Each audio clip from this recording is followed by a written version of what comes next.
first and most important law for working particularly with children is you've got to connect with each student. There's been so many times where I've gone to a school and just watch a teacher as the class came in, just come in, sit at the desk, and just say, okay kids, open up your books, and not really building that connection. If you don't build that connection, you're not going to get them as motivated. So we want to connect with each student. So this is how we line up our class at the very beginning of class. Okay, may I have Amanda, number 1? Yes, ma'am.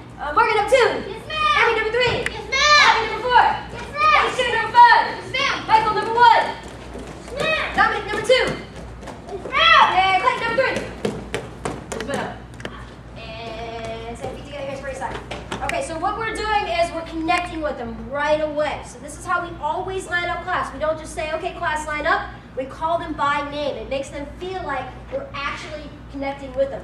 Okay? How you guys doing today? Good. Are you guys ready to do some exercises? Yes, ma'am. Okay, everybody squat down for squat jumps. Yes, ma'am. All right, 10 squat jumps on my count. Ready? 1, 1, ma'am. 2, 2, ma'am. 3, 3, ma'am. Boys, I think the girls are louder than you. 4, 5, 4, ma'am. 5, ma'am. 6, 6, ma'am. 7, 7, ma'am. Hey, you gonna let everybody jump higher than you? 8, 8, ma'am. 9, 9, ma'am. 10. All right, good job. You guys go ahead and relax, have a seat. Okay, so what I'm doing now is I'm setting the mood and tone. So I'm asking, how are you guys doing today? Are you ready to do exercises? It's starting to build that relationship. And then when I'm doing the warm-up, you notice I'm saying I can hear the girls louder than the boys. What does it do? It makes the boys want to get louder, right? And then the same thing, I'll mess with one of them. Usually I have one student in the class that I like, who has a certain personality or relationship with me. And I'll say, are you going to let them jump higher than you? And that usually is the leader of the class, and that makes everybody else start to jump high. So connecting with the students is about building relationships with you and the student, but it's also about building relationships with the students amongst themselves. So I like to use the students with the dominant personalities, the ones who are very engaging and outgoing in class, and utilize them to motivate everybody else. That's very important too. What it does is it builds them together as a team. So set the mood and tone by using energy and excitement when you start the class. Call the students by name as much as you can. And the number one thing anybody wants to hear is they want to hear themselves be called by name.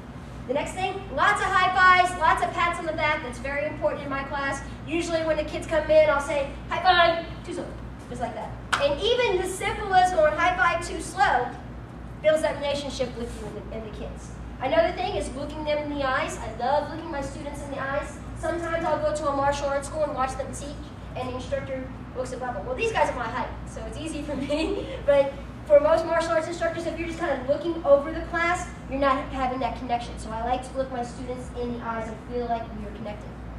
And then, of course, giving the students individual help during class. So I don't want to run an entire class without going to each individual student and working with them in some way, shape, or form.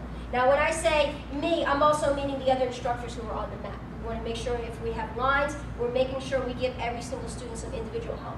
And what I mean by that is making sure that it's specific to their particular needs. So for example, if we're just doing a simple line drill and holding targets and the kid kicks the target, then you say go to the end of the line, next kid kicks the target, go to the end of the line, we're not really helping them, we're not connecting with them. So each individual student, when we're working with them, I may give them some pointers on what to improve.